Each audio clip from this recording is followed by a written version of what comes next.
प्रशांत भारती स्वागत करता हूं सक्सेस मैथ के ऑनलाइन प्लेटफॉर्म पर। आज हम लोग पढ़ने जा रहे हैं इंडियन ज्योग्राफी। इंडियन ज्योग्राफी में आज का जो टॉपिक होगा इंडियन रिवर्स, भारत की नदी। ठीक है, तो भारत की नदियों में हम लोग देखेंगे आज एक जो महत्वपूर्ण नदी है वो है गंगा नदी। गंगा नदी, ठीक है, गंगा नदी संबंधित जो क्वेश्चंस पढ़ेंगे हम लोग। गंगा नदी कहाँ से निकलती है और कहाँ गिरती है, इसकी कौन कौन सहायक नदी है, इस नदी को कब राष्ट्रीय नदी घोषित किया गया है, इसमें जो जलीय जीव डॉल्फिन मिला है गंगा नदी में कहाँ मिला है, इसकी लंबाई कितनी है, इसके बाद यह जो नदी है किन किन राज्यों से होकर गुजरती है, सारे इन्फॉर्मेशन जो है इस वीडियो में आपको मिलेगा। मैं आपको बता दूं, अब जो है आज के बाद जो है आपको लगभग सब्जेक्ट का टॉपिक मिलेगा। आपको हर सब्जेक्ट की वीडियो आपके पास पहुंचेगा। 3-4 दिन डिले हुआ, कुछ टेक्निकल प्रॉब्लम आ गया था, इसके लिए सॉरी। ठीक, आप लोग विश्वास बनाए रखिए सक्सेस मैथ के ऑनलाइन प्लेटफॉर्म पर। ठीक है, एक आवश्यक सूचना ये भी है, जो बच्चे सीसेट की तैयारी कर रहे हैं, जो बच्चे एस्टेट की तैयारी कर रहे हैं, उसका मान्यता जो है केंद्र सरकार की तरफ से जो है लॉन्ग टाइम तक रख दिया गया। लॉन्ग टाइम मतलब लाइफ टाइम तक रख दिया गया है। ठीक है, इसलिए आप लोगों के पास जो है टीचर बनने का सुनहरा अवसर आ चुका है। आप जो है अपने जीवन के अंतिम समय तक भी जो है मतलब 60 साल तक जो है आप एक टीचर बन सकते हैं यदि आप एस्टेट या सीटेट पास कर जाते हैं। तो सीटेट पास करना और एस्टेट पास करना बहुत आसान है, बहुत आसान। उसका जो टॉपिक है या उनके जो सिलेबस दिए गए हैं एक लिमिट सिलेबस है। ठीक है, और इस सिलेबस को यदि हम 2-4-5 बार रिवाइज कर लेते हैं सिलेक्शन पक्का है। सीटेट में 150 क्वेश्चन आते हैं। ठीक है, वही कम से कम 90 से 100 क्वेश्चन सही करना होता है।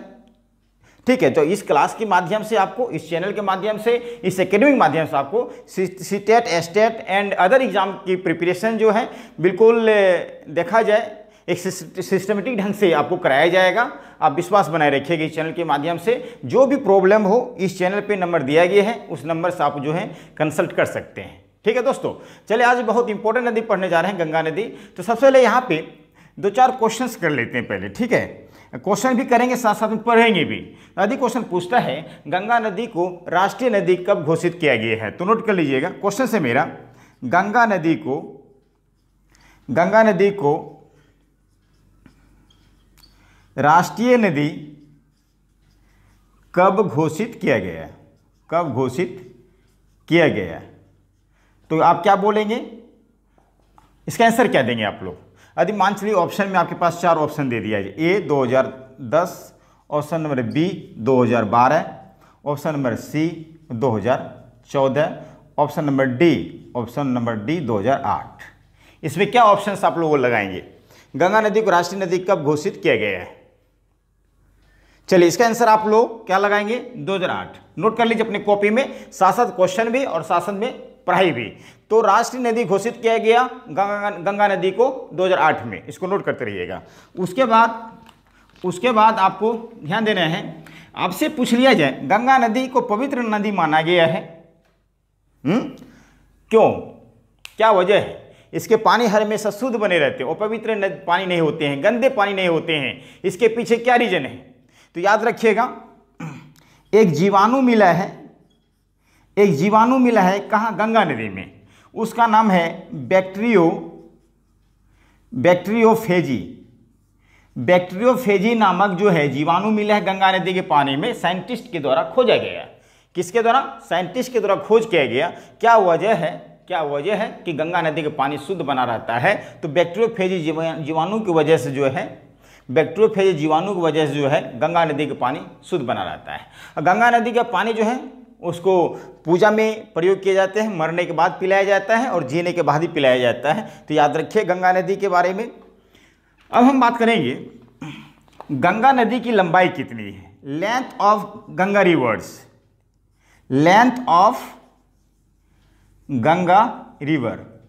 इसकी लंबाई कितनी, गंगा नदी की लंबाई कितनी है दोस्त, 2525 किलोमीटर।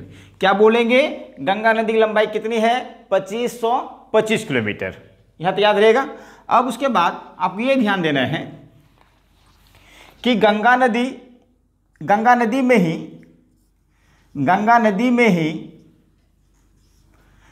बिहार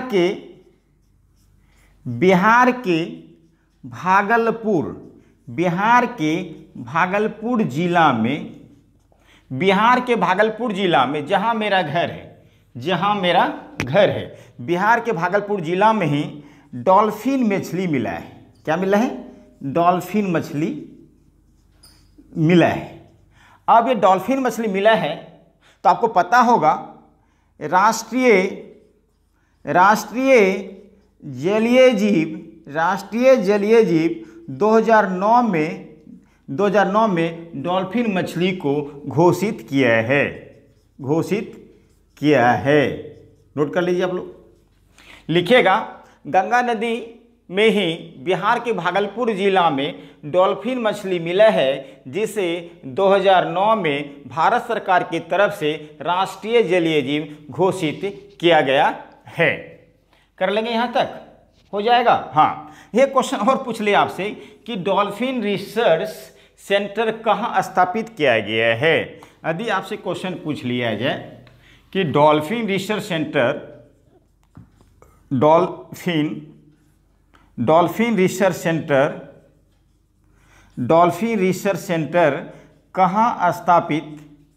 कहाँ स्थापित किया गया है, तो आप क्या बोलेंगे? लिखिएगा, बिहार की राजधानी पटना में स्थापित किया गया है डॉल्फिन रिसर्च सेंटर। यहां तक कर लेंगे, ठीक है। आइए हम बात करेंगे, जो गंगा नदी है, ठीक है। गंगा नदी आपको पता है उत्तराखंड से निकलती है। गंगा नदी कहाँ से निकलती है दोस्त? उत्तराखंड से निकलती है। उत्तराखंड के बाद कहाँ जाएगा? उत्तर प्रदेश। उत्तर प्रदेश के बाद कहाँ जाएंगे? बौ से बिहार जाएंगे, जहाँ मेरा घर है। बिहार के बाद कहाँ जाएंगे? झारखंड जाएगा। कहाँ जाएंगे?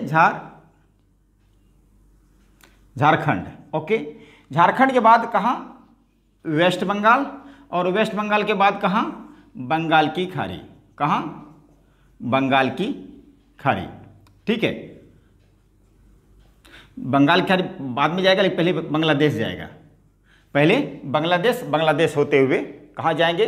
बंगाल की खाड़ी में जाएंगे, ठीक है। तो ध्यान देना है इस बात को, कई बार क्वेश्चन यहाँ से पूछा है। हाँ, एक बात और आपको बता दूं कि गंगा नदी की लंबाई, सबसे अधिक लंबाई जो है वो है उत्तर प्रदेश में, लगभग 1450 किलोमीटर। कई किताब को 1400 में मिलेगा, लगभग 1450 किलोमीटर जो है गंगा नदी की सबसे अधिक लंबाई उत्तर प्रदेश में है। अब यहाँ पे हम लोग ये देखेंगे कि गंगा नदी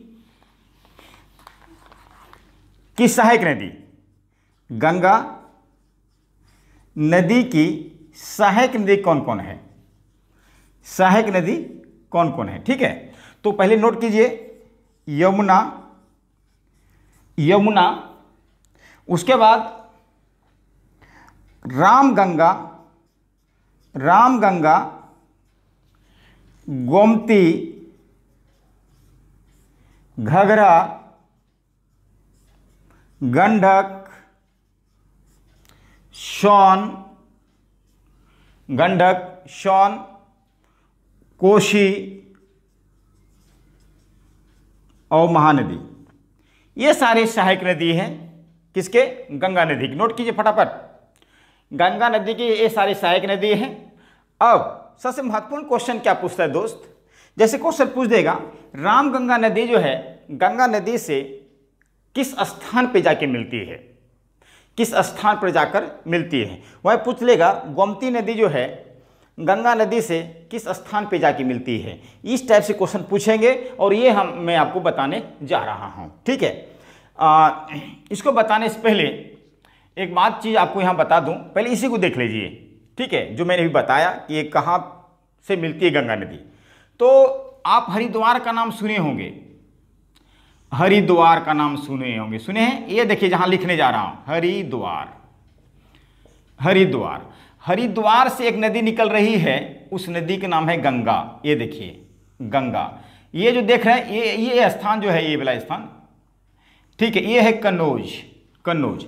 जैसे आगे बढ़ेंगे इलाहाबाद पहुंचेगा, इलाहाबाद से आगे बढ़ेंगे, ये इलाहाबाद है, आगे बढ़ेंगे ये स्थान जो है ये है आपका छपरा, और ये आगे बढ़ेंगे ये है दानापुर, ये है छपरा, ये है दानापुर, ये है गाजीपुर।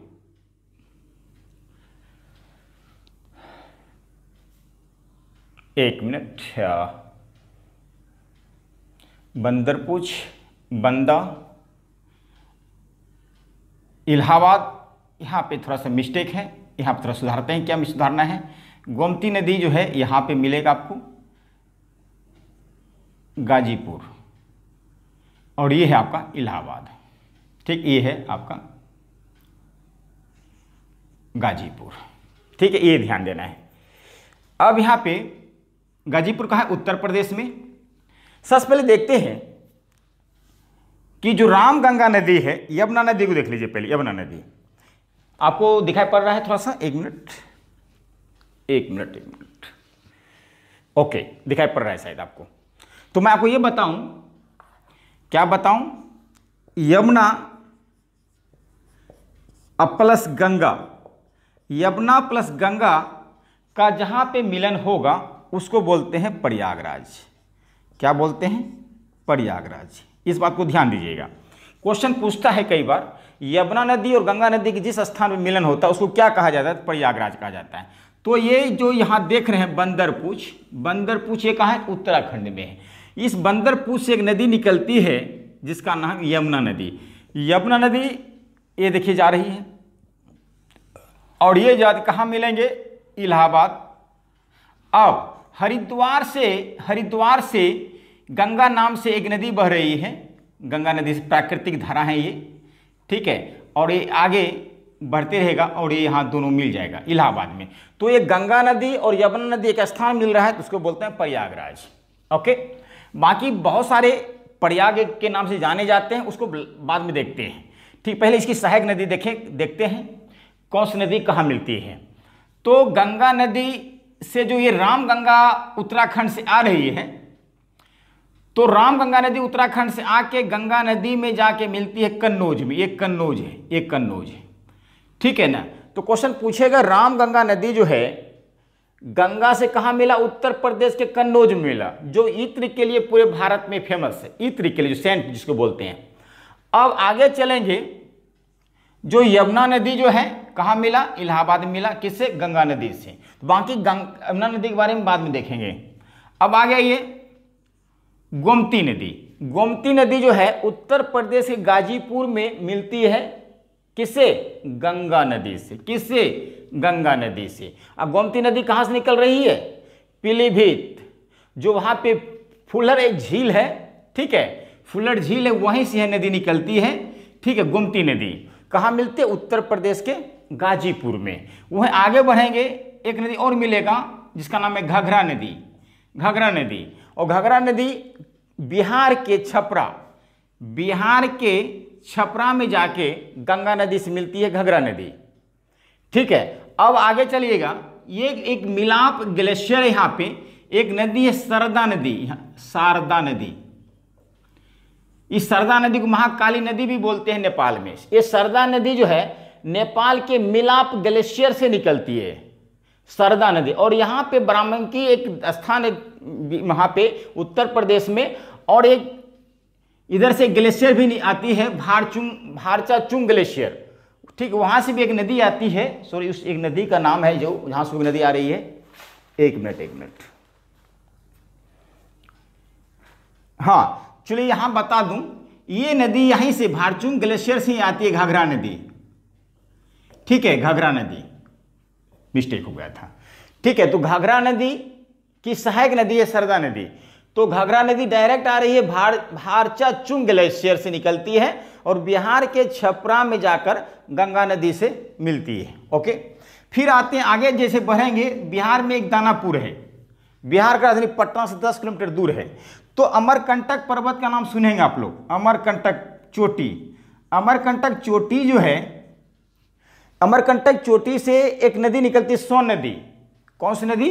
ये सोन नदी निकलती है, और ये दानापुर में जाकर गंगा नदी से मिलती है। दानापुर में जाकर गंगा नदी से मिलती है।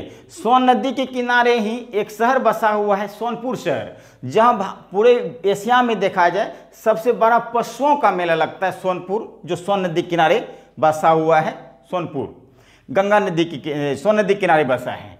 आगे जब गंगा नदी आगे जाएगा तो गंडक नदी है एक, ठीक है, गंडक नदी आके मिलती है पूर्वी चंपारण में। पूर्वी चंपारण में जाकर गंगा नदी से मिलती है गंडक नदी।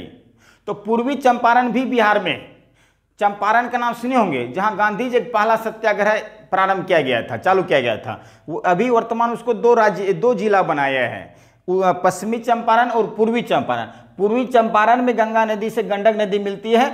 और जैसे आगे बढ़ेंगे आप, ये भागलपुर जिला देख रहे हैं जहां मेरा घर है, इसी भागलपुर में जाकर कोसी नदी मिलती है गंगा नदी से। कोसी नदी मिलती है गंगा नदी से। अब ये कोसी नदी जो है नेपाल के गोसाई थान एक चोटी है नेपाल में, वहीं से निकलती है। इसको सप्त नदी भी कहा जाता है। 7 धाराएं गंगा कोसी नदी से मिलती है, लेकिन 3 ही धाराएं जो हैं बिहार में आ पाती है, अरुण कोसी, ताम्र कोसी और सन कोसी। ये तीनों धाराएं जो देख रहे हैं, अरुण कोसी, ताम्र कोसी और सन कोसी, ठीक है, ये तीनों धाराएं मिलकर आगे कोसी नदी बनती है, जो बिहार का शोक नदी कहलाती है। ठीक है, तो आगे जैसे बढ़ेंगे, महानदी भी इनकी सहायक नदी है, जो जाके बंगाल में मिलेंगे जाके, और आगे चलकर जो है गंगा नदी बांग्लादेश होते हुए बंगाल की खाड़ी में गिर जाती है। वहीं पे क्वेश्चन आता है, गंगा नदी को बांग्लादेश में क्या कहा जाता है? तो नोट कर लीजिए, गंगा नदी को बांग्लादेश में पद्मा कहा जाता है। गंगा नदी को जो है क्या कहा जाता है? बांग्लादेश में पद्मा नदी कहा जाता है। इसको नोट कर लीजिए आप, कर लिए? ठीक है। अब सबसे इंपॉर्टेंट प्रश्न यहाँ पे ये बनता है कि यहाँ पे मैं 4 पॉइंट लिखने जा रहा हूँ। पहला पॉइंट लिखता हूँ, सो जैसे ही मैंने यहाँ पे प्रयागराज लिखा है, यदि मैं कहूँ अलकनंदा प्लस भागीरथी नदी, अलकनंदा प्लस भागीरथी नदी जहाँ एक स्थान पे मिलता है उसको कहा जाता है देवप्रयाग। क्या कहा जाता है? देवप्रयाग। वहीं पर हम बात करते हैं अलकनंदा प्लस मंदाकिनी नदी, जहाँ एक स्थान पे मिलेगा उसको कहा जाएगा आपको रुद्रप्रयाग। क्या कहा जाएगा? रुद्रप्रयाग कहा जाएगा। उसी प्रकार देखा जाए, अलकनंदा प्लस धौली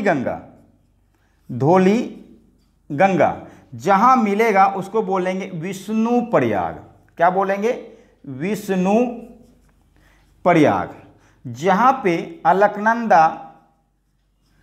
अलकनंदा प्लस पिंडारी नदी मिलेगा, उसको कहा जाएगा कर्ण प्रयाग। उसी प्रकार देखा जाए, अलकनंदा प्लस नंदकिनी जहां दोनों मिलेगा उसको बोले जाएंगे नंद प्रयाग। क्या बोलेंगे? नंद प्रयाग। इस तरह देखा जाए, 1 2 3 4 5 और 6, ये 6 स्टेप आपको याद रखना है दोस्त। अब इसी चीज को समझते हैं। कैसे समझतेंगे? यहाँ बंदरपुश यमुना नदी निकल के आके इलाहाबाद में मिला गंगा नदी से, तो यमुना और गंगा क्या बन गया? प्रयागराज। आइए अलकनंदा को समझते। अलकनंदा है कहाँ? यहाँ आपको नजर आ रहा होगा संतोपत। ये संतोपत जो है एक ग्लेशियर है। क्या है? ग्लेशियर है। अब संतोपत ग्लेशियर से एक नदी निकलती, अलकनंदा नदी। कौन सी नदी? अलकनंदा नदी। अलकनंदा नदी जो है जैसे आगे बढ़ती है, उनके साथ में एक नदी है धौली गंगा। अलकनंदा और धौली गंगा जहाँ पे मिलेगी उसका नाम पड़ जाएगा विष्णु प्रयाग। क्या बन जाएगा? विष्णु प्रयाग। देखिए, अलकनंदा प्लस धौली गंगा, क्या लिखा हूँ? विष्णु प्रयाग। वहीं पे याद रखिए, यहाँ मंदाकिनी है एक। जब मंदाकिनी नदी जो है किससे मिलेगी? अलकनंदा से। अलकनंदा ऊपर से आ रही है, देखिएगा ध्यान से देखिए, अलकनंदा ऊपर से आ रही है, ठीक है। तो कहाँ पे मिली? ठीक है, जिस स्थान पे मिलता है ये मिली, यहाँ पे मिली, ठीक। मंदाकिनी प्लस अलकनंदा ऊपर से आ रही है, तो मंदाकिनी अलकनंदा जहाँ मिलेगी उसको बोलेंगे दोस्त रुद्रप्रयाग। अलकनंदा प्लस मंदाकिनी क्या बोलते हैं? रुद्रप्रयाग। अब अलकनंदा आ रही है, अब नंदकनी नदी मिली रास्ते में, अलकनंदा प्लस नंदकिनी जहाँ पे मिलेगा इसको बोल देंगे नंद प्रयाग। क्या बोलेंगे? नंद प्रयाग। वह अलकनंदा ऊपर से आ रही है और बीच में मिल गया पिंडारी नदी, अलकनंदा और पिंडारी नदी जहाँ पे मिलेगा उसको बोलेंगे कर्ण प्रयाग। क्या बोलेंगे? कर्ण प्रयाग। इस डायग्राम को आपको इस जो देख यहाँ लिखा हूँ इसको इसलिए याद करना है, यहाँ पे मैच करने के लिए दे दिया जाता है, आपको मिलान करने दे दिया जाता है। अलकनंदा और मंदाकिनी नदी जहाँ पे मिलती है उसको क्या कहा जाता है। तो ये आपको कॉपी में लिख लिख के दो प्रैक्टिस कर लेंगे और बाकी आप समझ जाएंगे। तो यहाँ पे मैं बता दूं, भागीरथी नदी जो देख रहे हैं यहाँ पे, भागीरथी नदी जो गोमुख एक ग्लेशियर है, गोमुख या गंगोत्री, वहां से निकलती भागीरथी नदी। कौन सी नदी? भागीरथी। ये भागीरथी नदी जो है कहाँ मिलती है? हरिद्वार में, हरिद्वार में। और यहाँ से आ रही संतोपद से आ रही अलकनंदा नदी। अब दोनों नदी मिलती है हरिद्वार में। कौन कौन? भागीरथी प्लस अलकनंदा। तो हरिद्वार में कहलाएगी देव प्रयाग। फिर रिपीट करता हूं, गोमुख या गोमूत्री से क्या निकलती है? भागीरथी नदी। और यह संतोपद ग्लेशियर से क्या निकल रही है? अलकनंदा। अलकनंदा और भागीरथी यहाँ पे जब मिलेगी हरिद्वार में तो क्या कहलाएगी? देव प्रयाग। ठीक है। यह यमुना और गंगा मिलती है तो क्या कहलाती है? प्रयागराज। इसी टाइप से यहाँ सारे जो है यहाँ पे मैंने तैयार किए हैं, इसको आप जरूर याद कीजिएगा। ठीक है दोस्त, चलिए अब हम बात कर लेते थोड़ा सी यमुना नदी के बारे में, हम लोग थोड़ा सा चर्चा कर लेते हैं।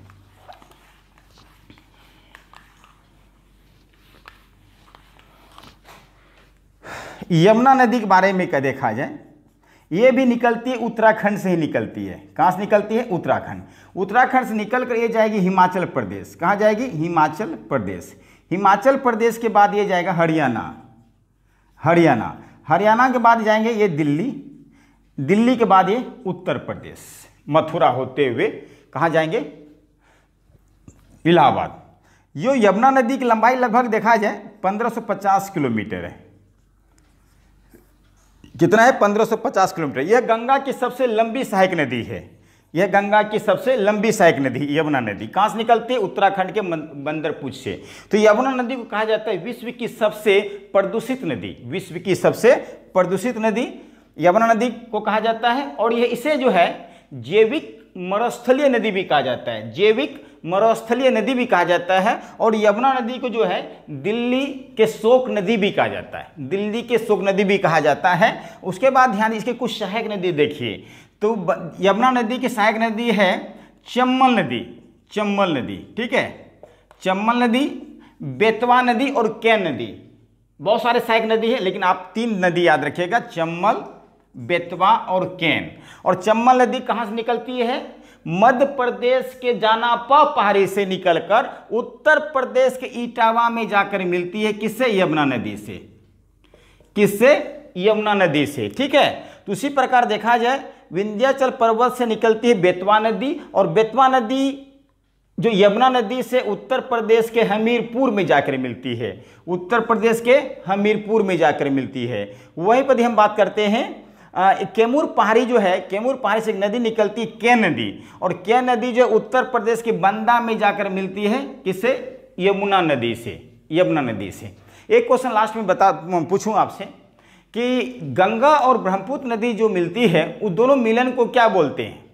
पद्मा बोलते हैं कि मेघना बोलते हैं कि यमुना बोलते हैं? यमुना, जमुनन। तो याद रखिए क्या बोलते हैं, बताइए?